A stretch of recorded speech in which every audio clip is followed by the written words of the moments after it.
This is the International Anthony Burgess Foundation podcast. A Clockwork Orange on the Stage, Part 2. In this episode, we talk to the creative force behind the theatre company Action to the Word, whose adaptation of A Clockwork Orange ran in various forms and at various theatres around the world for a decade. Alexandra Spencer-Jones is the artistic director of Action to the Word. She is a theatre director and Shakespeare specialist. She is currently working on a new production of Coriolanus, which will be released as a theatre film later in 2021. She is also halfway through the writing of her first novel, Chopped Logic. Martin McCreadie played Alex in the first run of Action to the Word's A Clockwork Orange, and can currently be seen in the Netflix series The Haunting of Bly Manor and The Alienist. Well, welcome everybody to this latest episode of our podcast. Today I'm talking to Alex Spencer-Jones and Martin McCreadie, who are involved in a very significant production of A Clockwork Orange. If you could just introduce yourselves briefly. Hi Alex. Hiya, hello Will. Hi, and hi Martin. Hi Will. Hi, thanks for joining us. Maybe we'll start with you, Alex. Could you begin at the beginning? Perhaps tell us how you got into theatre. Where did your company Action to the Word begin? Lovely. So I actually was an actor, professional actor as a child, and I did the typical Liverpool and Northwest circuit for musical theatre as well as a child performer, which my company often, and Martin has often, ribbed me for. And I was in a TV soap for the majority of my childhood, which was dreadful, and went on to study English at university. And during that time, just got really heavily involved with theatre in every way, shape, or form. I think over the course of 3 years, I clutched, heavily to my degree, and really I was there to do Amdram and student theatre. I did nearly 40 productions in 3 years. And during that time, I was part of the Cambridge Footlights, so I was quite, at least at the time, I thought I was funny.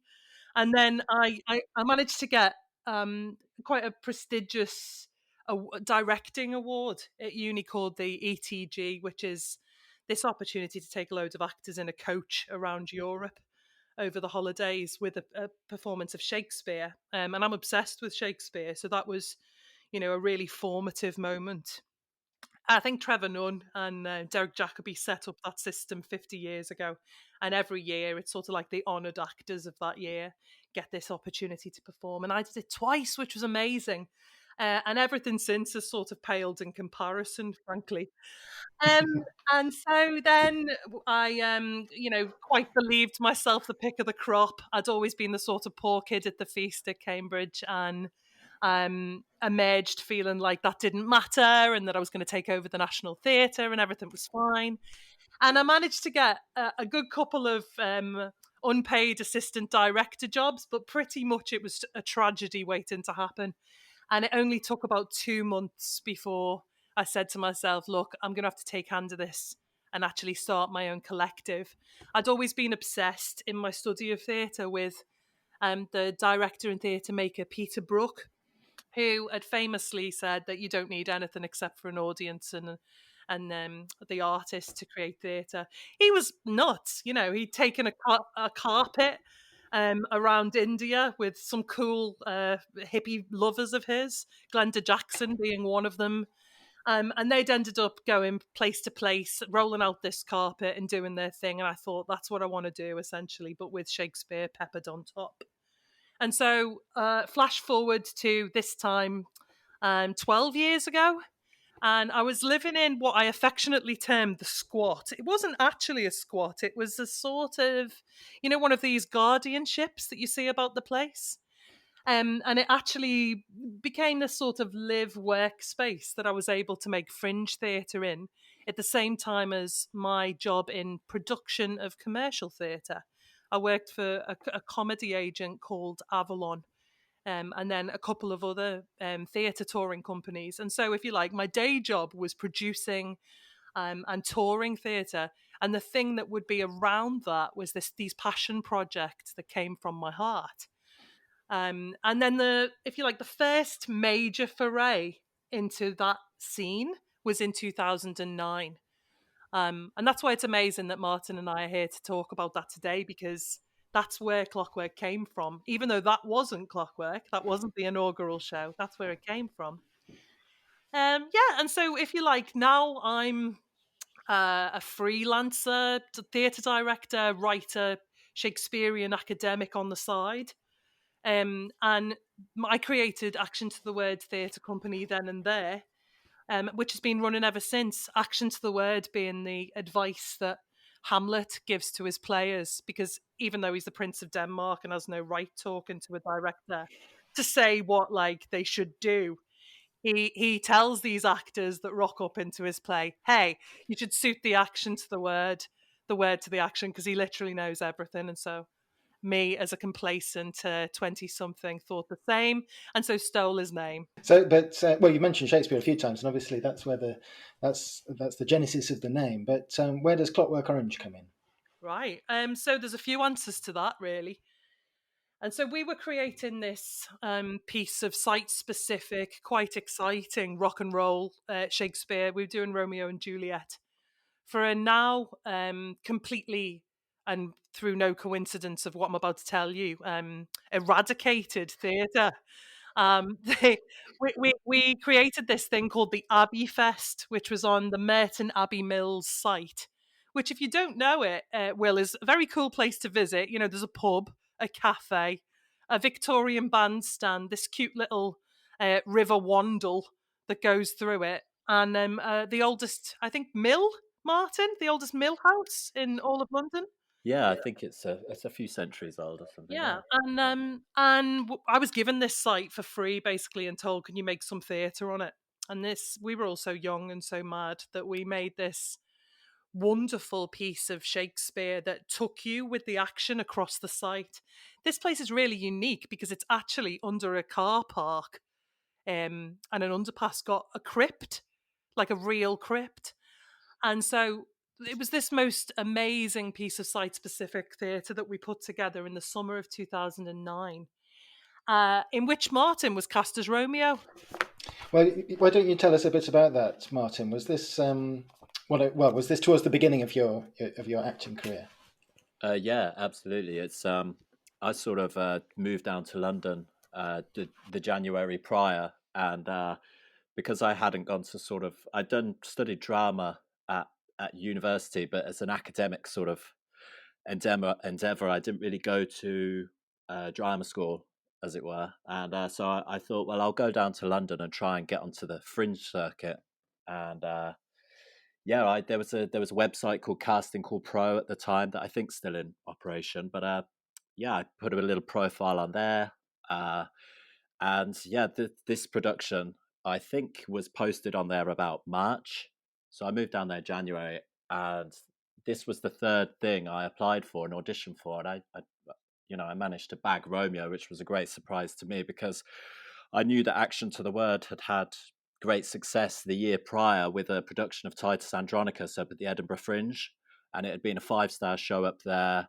I knew that Alex had, she was sought after because she was, because of her achievements at Cambridge Uni and the ECG tours, and yeah, I remember actually the first audition being in the Waterloo County Hall, which was really intimidating actually, because I went in and it was like a big vast oak wood panelled room with huge windows overlooking the Thames and the Houses of Parliament across the way, and I'm just council boy, fresh to London, like there's these two ladies looking rather discerning and in the corner of the room behind a table in this vast space, and I felt like the girl from Flashdance. I thought I ought to have some leg warmers on here or something. But anyway, I had a Henry V at my sleeve, once more into the breach, and with all my lack of technical training, I literally blew my vocal cords out giving that in the room. I forgot that I had to give a modern piece, and when I came back to give my modern, my voice was so raspy. I thought, geez, I've blown this. But no, yeah. So that was the first production I got to do, and we didn't get paid any money or anything, but no, it was exceptional. It was just a great thing to be a part of. I learned a great deal from ASJ just in that initial run, and all the other actors were fantastic. They came from other backgrounds like Lambda and Central and all these accredited drama schools. So I was actually able to sort of observe them and learn whilst doing it. Yeah, it was great. So Romeo and Juliet went ahead, and it sounds like you got the beginnings of a group together, Alex. Yeah. And but then a sort of unlikely, or perhaps not so unlikely, turn, you took on Clockwork Orange. Do you want to tell us a bit about that? The spin comes quite easily, actually, because while we were rehearsing that, I've always thought of Shakespeare as sort of trifle anyway, and that none of the characters in Shakespeare are straightforward. And oftentimes your Romeo is, you close your eyes and you imagine Leonardo DiCaprio, and that's all you get. Praise be upon Leo. I don't wish to diss him, but it's not enough for me where Romeo's concerned. I look, as Hamlet would, to the text for my clues. And if you know Romeo and Juliet well, there's a scene where Romeo is, having not slept for 5 days, in complete despair. He's killed Tybalt. He's never hurt a fly before. He's married Juliet and he's been separated from her and been deemed banished. And he's got this incredibly complicated speech whereby he essentially tears his father figure and mentor to pieces. And I saw Martin do this, and we worked really closely on the text. And like Martin says, it was very rock and roll. We were rehearsing in the back of pubs or anywhere that would have us because we didn't have a budget. But the one thing that was truly, truly honoured was the text, which we worshipped and cut into and analysed. And the way Martin handled this text was such that I, for the first time in my life, understood Romeo's complexity. And I thought, and this is the first step on the journey, this is an interesting actor because this is someone that is playing a romantic lead, but in this scene is a thorough and utter mess, a villain. And if he can play a good boy that's playing bad, could he play a bad boy that's playing good? Which led me to a big part of my history because my English teacher at school, he was a Mancunian actually, I think. And he'd been in charge of the police force and openly admitted to my entire school that he was a corrupt cop. And he was a superb man and a brilliant teacher, but he had no business teaching what he was teaching to us, which was Catcher in the Rye. And in front of the class of 8 of us, he said, I'm not teaching you this shit before I've taught you the British version. I'm going to teach you Clockwork Orange. And he said, but for God's sake, don't tell your parents. He says, keep it at home, keep it discreet. And so, like, there's me at home, like, reading Clockwork Orange under the bed sheets when I'm 15, thinking I'm, like, the coolest person in the world. And my poor father, my long-suffering father, said to me when he caught me, I love Clockwork Orange. Let's watch the film on the sly. And so my mum, who, rest in peace, was quite religious round the edges, she would have had none of that at the time. But my dad let me. And so it became a sort of secret between me and him and my cool English teacher. And so that sprung immediately to mind when I was looking for that sort of role. I still put Martin through his paces, mind. He had to audition for it. And at the time, we were thinking about doing the play as it's written with the songs. And so Martin actually auditioned with a song as well. And even though Martin can sing, he's not from the musical theatre world. So that was a big stretch for him. And it's something I think both he and I are quite glad that we ditched early on. Not simply because he didn't enjoy performing them, because I'm sure he did. But rather we made the decision in collaboration with the estate to go in a slightly different direction with the transitions. And the final reason why I chose to do Clockwork Orange, again, I'm back to the theatre of necessity and not having much. As I say, I'm living in this weird, I guess, empty nursing home at the time. I know that sounds a bit strange, but it was Swingfield Court. Court. It was like a empty nursing home. No one else was there really, and so I had these facilities to rehearse with. I had a friend who ran Proud Camden. It's not there anymore, but it's this cool set of stables in Camden that they turned into a nightclub. And at the time, it was awfully cool. It was far too cool for me to be in there, and it was black and white pictures on the wall of like the Rolling Stones. And I said to her, do you ever do theatre here? And like they do bar nights and like burlesque nights and stuff. And she went, no, but you can do it if you make 600 quid on the bar. And I thought, we could do that. I reckon we could do that for 3 nights. And yeah, I mean, we did. We had a queue right round the corner. But as these guys were acting their backsides off in the first ever outing of it, they were battling against the Battle of the Bands next door, Kings of Leon next door at the top of our voices, And so, yeah, that's the first production came from that, really, because we didn't have any facilities. So I said to the lads, let's just wear black and white like the pictures on the walls. Let's just have a table and 4 chairs because we've got nothing else. So like we'd lent to text with Romeo and Juliet, we lent to storytelling, and we lent to, as it happened, physicality. And that was the beginning of it. And to speak further on the vision of it, it started as an all-male production, I think, because of Shakespeare as well. Because at the time, Romeo and Juliet had been traditionally cast. And I say that because I've done a lot of productions of Shakespeare since and have come away from typical gender casting in some of them. But that particular production of Romeo and Juliet was trad casting. And so there was only a few girls.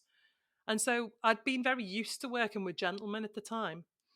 And so it had that Shakespearean genesis as well.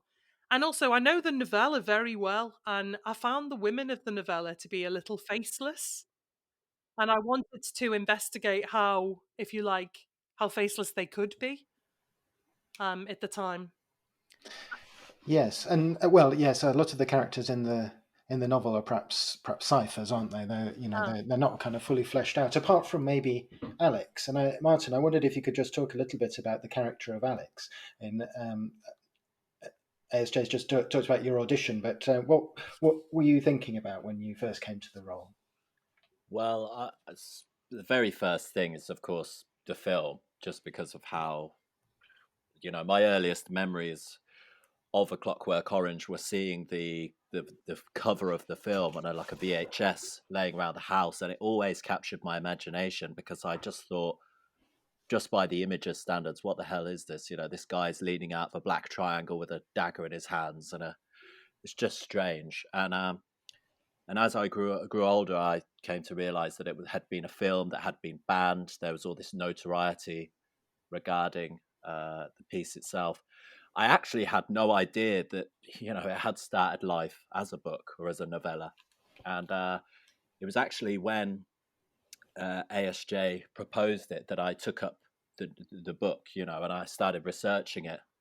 And, when I read the novella, I was just blown away, really, by first how seemingly impenetrable it was, given the language. But then you find yourself, the first 5 or 6 pages, I was constantly to and fro to the glossary at the back.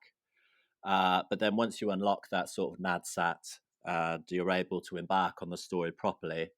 Again, I was just blown away by the novella. I think, to be honest, prepping for the role, everything that enticed me and everything that I would have required in terms of building the guy up or taking him into my mind, the novella gives you. It's I really just delved into the book. I was a fan, actually. I think I watched the film when I was about 17 for the first time, and I did love that film, and I love Stanley Kubrick's work in general, and I loved Malcolm McDowell's performance. But then when I got this come up and offered to me, or rather that it came up as a possibility to do, I didn't watch the film then, and I didn't actually watch the film then for about probably about 5 years after I departed the role, because I just didn't want that interpretation coming in the way. So for me, it was, as from my own experiences of growing up in a council estate in Northampton, and perhaps seeing and witnessing people perhaps that lived their lives on the wrong side of the tracks, I was able to sort of, implement that sort of anecdotal knowledge and along with the book, just try and formulate, and alongside ASJ, just formulate our sort of incarnation of the guy. And the incarnation you came up with, I mean, I've seen Action to the Words production a number of times and in different contexts, but the character of Alex is a very menacing one, and the experience of the whole piece is a very physical one, I think, for the audience. And I just wondered if you could talk a little bit about that, because the physicality and the kinetic energy of the production itself is something that really is very distinctive. Yeah, well, I think, like ASJ touched upon earlier, we really did have nothing to go on. You know, there was literally a table and 4 chairs. So, with so much empty space, you know, you really have to fill it. You know, I'm the kind of actor. I come from my mode of thinking is that, no audience is obliged to just sit there and just watch you be totally stagnant and self-indulgent and deliver text without inhabiting the space in some way. And at the time, I did have, and I still have, a sort of infatuation with great movers like Nureyev or Baryshnikov or Carlos Acosta at the time, who I'd seen at the Coliseum and blew me away. And just people, performers that are able to use their body in that way. And it became, because of course in the book, the language, Alex, yes, he's a menacing character, but he has, God, I feel myself kind of slipping back into him. I can feel it. I can feel him there. This is rather bizarre, actually. No, he has a set of ideals. He's not just menacing for the sake of it. He berates dim. He hates uncouth behavior. He is all about the aesthetic. He has a predisposition to fashion and language, high art. He understands social structures around him. In the book, he will read a newspaper. He will see, through a mere discourse analysis, a sale of baked beans. He thinks it's hilarious. This capitalism. He is deconstructing everything at a phenomenal scale. And in the book, that's communicated through the high language and this hybrid amalgamation of Russian and English, which I think Burgess picked because they were the two superpower languages at the time, and he thought, what a funny idea that would be, to sort of amalgamate the two and put them in the possession of a 15-year-old ne'er-do-well. But in the book, it's the language, and in the film with Stanley Kubrick, I suppose he uses rather brash visuals and strange cuts, and there's a bit where he bonks the lady over the head with a rocking dildo type statue, and there's a big crash bang and an animated sort of face. It's bizarre, but in the theatre, what we have at our disposal is our own bodies. They become the conduit, and through expression and through a high style, mannered sort of expression through the body and the inhabiting of the space, you can kind of communicate the same thing. And I think personally we achieved a similar sort of juxtaposition in during, say, our fight scenes, or that Billy Boy fight at the beginning. You have stark violence of chains and punches and kicks and headbutts and staccato flashes of violence, but then once you juxtapose them with the sort of balletic display of turned out legs and jetés in the middle of the stage, it's sort of that's the sort of juxtaposition that's going on in Alex's mind. He's not quite seeing just the violence. It also runs parallel with his high ideals. So, yeah, I think that's where the physicality came in. That's great, Martin. Sorry, I'm just trying to digest that. I think that's fascinating take on it, and I hadn't appreciated, I suppose, just how the movement played directly in and enhanced the text written by Burgess. I wonder if you might want to say a bit about the staging, Alex. About yeah, I mean, we made a decision to tell the world through his eyes and the way he sees things, like in the novella. And the most truthful way of doing that was that he has that heightened style. And so hence why some of the transitions take him into 80s pop videos, some of them take him into Western movies. Alex is a hugely absorbent, incredibly intellectual young man. And throughout the creation and the collaboration of Martin and I, and the various different Alexes that have followed Martin's performance, one of the big things I've come at them with is that they need to play him like a white knight, like something that is fighting for a cause of their own ideals. And that's why it's lovely to hear the way Martin talks about him with such respect. In the novella, there's an amazing quote that always stands out to me. And it's when he says that at the time that he's reflecting on, he could flash and shine artistic. And he also says that he was so adept with his knife at the time that he could use it like a barber on a rough ship.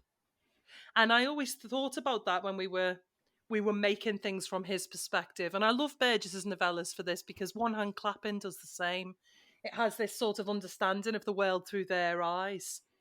And that became our obsession, really. And it just so happened that alongside that Romeo energy that we're talking about, when Martin was making him, he has got that connection to his almost, I guess, matador physicality. He's like a catabatic storm of grace and fury. And so, you're sort of sucked into this physical vortex with him. And in the various different incarnations after Martin left, and I think Martin did nearly 300 shows of Clockwork Orange. Yeah. And there's been many more since, but that was all the hard work, all the first innings and the foundation blocks. We went through various different drafts of him and refined him and looked back and reflected. And Martin and I became near on obsessed with the novella. I think we, between us, read it 5 or 6 times while we were working on it. And every choice that we made came from the text.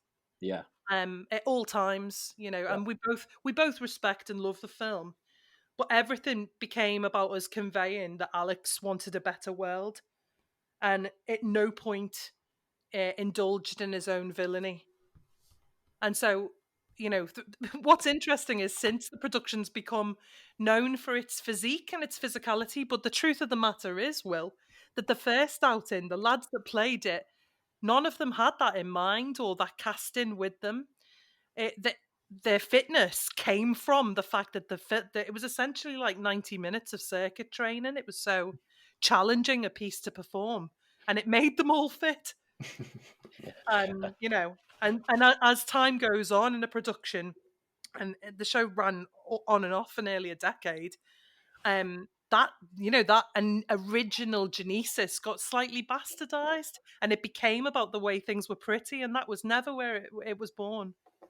Well, perhaps we could just talk a bit about that decade. I mean, you were there for, goodness, 300 shows at the beginning, Martin, and then, but the production sort of, well, it changed, obviously, as you just described, and got bigger in various ways, and has appeared in various different countries and different contexts. I wondered if, Alex, you'd be able to tell us a bit about some of those. Yeah. So we had this time 10 years ago. My God, Martin.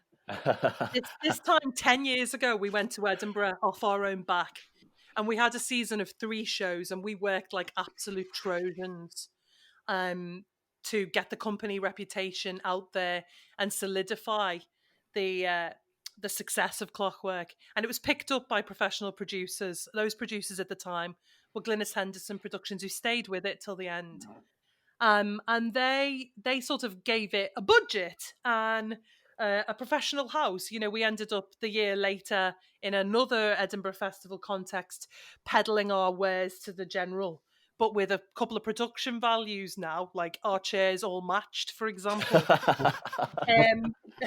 Basic upgrades, and we had a wage which was rich. And then we got picked up pretty much immediately into Soho Theatre for a long and very successful season, which Martin helmed. And we played Soho at the Christmas of, very festive, 2012 into the beginning of 2013. And then it got picked up into a long Australian tour, which was, I think, nearly 3 months. Martin helmed that one up too, and then took a bow because he had horizons elsewhere. What did the Australians make of right, it depended on where in Australia. Yeah, it depends on where. Yeah, if you ask Melburnians, they'll come at you as them discerning Melburnians and their cultural appetites, all 200 years of it. And then if you ask them, or if you ask the Sydney siders, you get something else. Yeah, in some places they asked for a glossary. Right. which was tough for us because we'd always had a lot of press and a lot of feedback that the NADSAT and the use of NADSAT was so clear that there was no necessity for that. And so, fast forward to Martin and I's heartbreaking slightly. But then when we were in Sydney, it was received so well that we understood that it did depend on the culture we were visiting. But yeah, after that, we did a little shift round of cast. The ensemble stayed. We had a new Alex called Adam Search, and he did one set of outings. That was the UK tour. And it visited mid-scale regional theatres up and down the country. And then that same company went to Hong Kong for a season, which was incredibly successful, if a little ridiculous. So we were playing in a 2,500 seater theatre.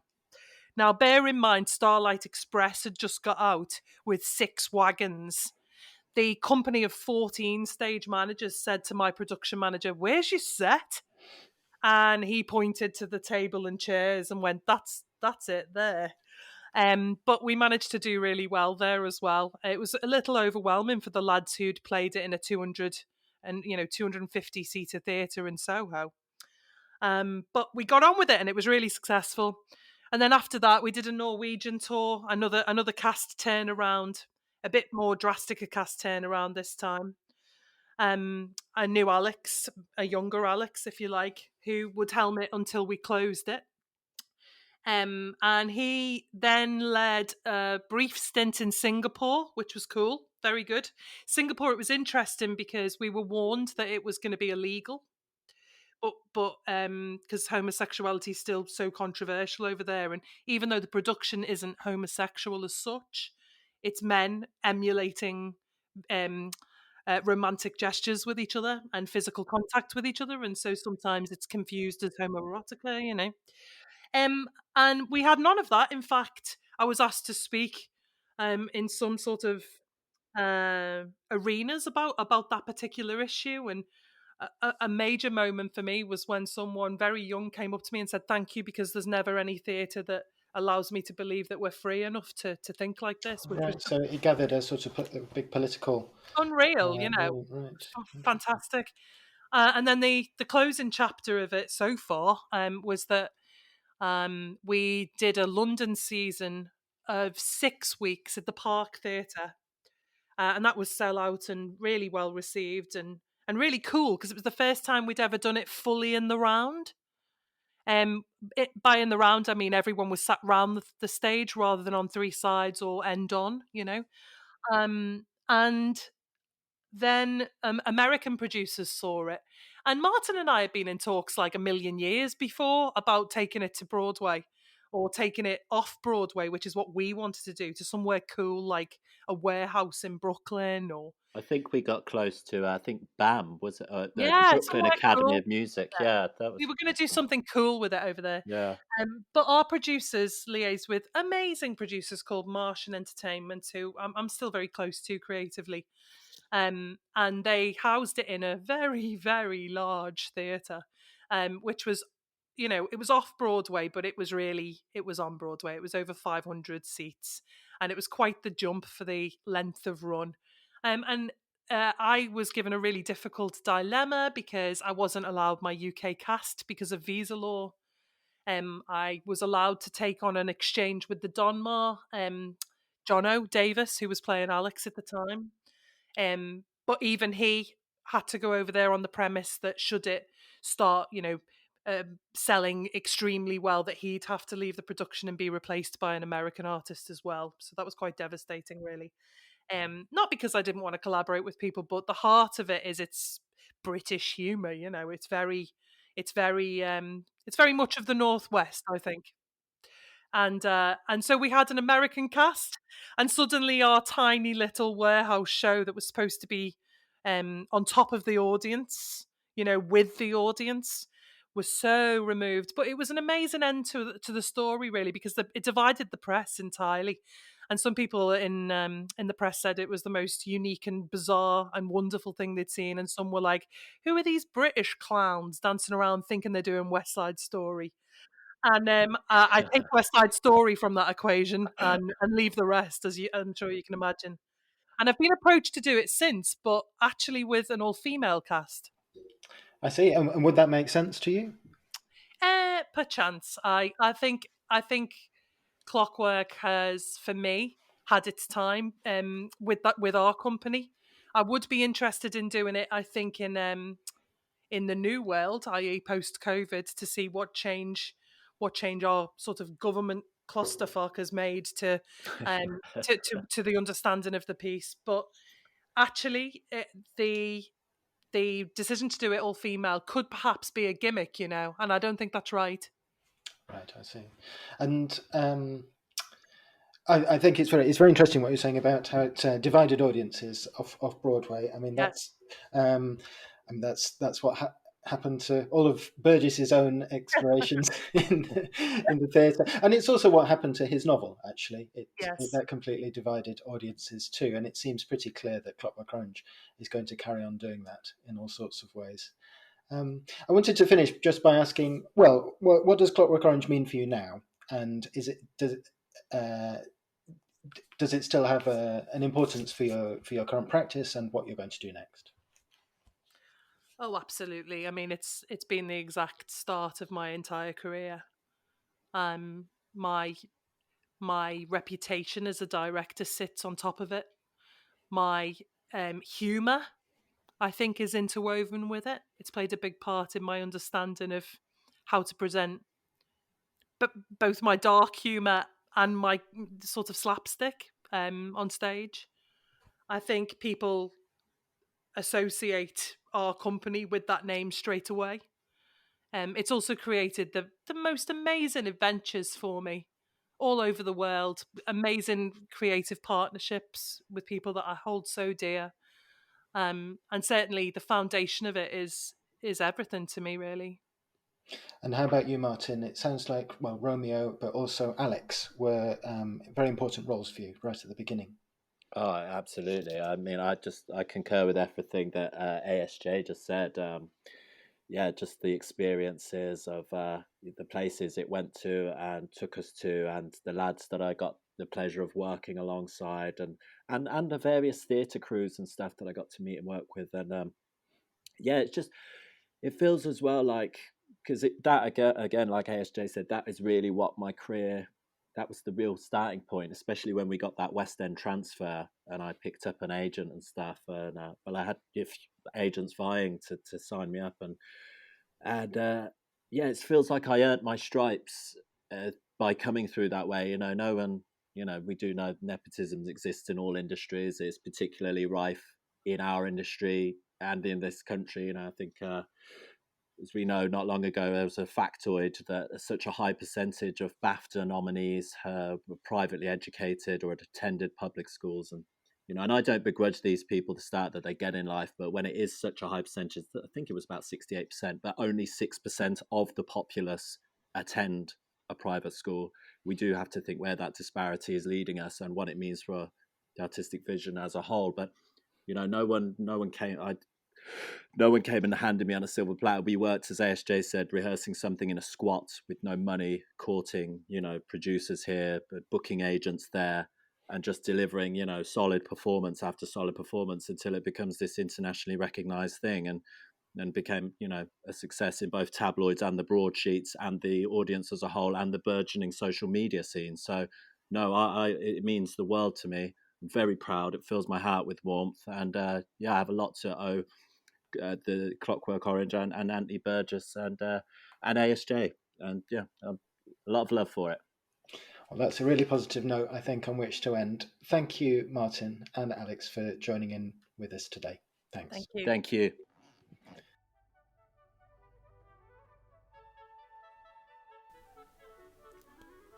You have been listening to the International Anthony Burgess Foundation podcast. For more information about Action to the Word, visit www.actiontotheword.com or follow them on Twitter and Instagram at actiontotheword. You can follow Alexandra Spencer-Jones and Martin McCreadie on Instagram at alwaysasj and at martin.mccreadie. For more information about Anthony Burgess and the work of the Burgess Foundation, visit www.anthonyburgess.org. If you have enjoyed this podcast, why not leave us a review and subscribe at your favourite place to get podcasts?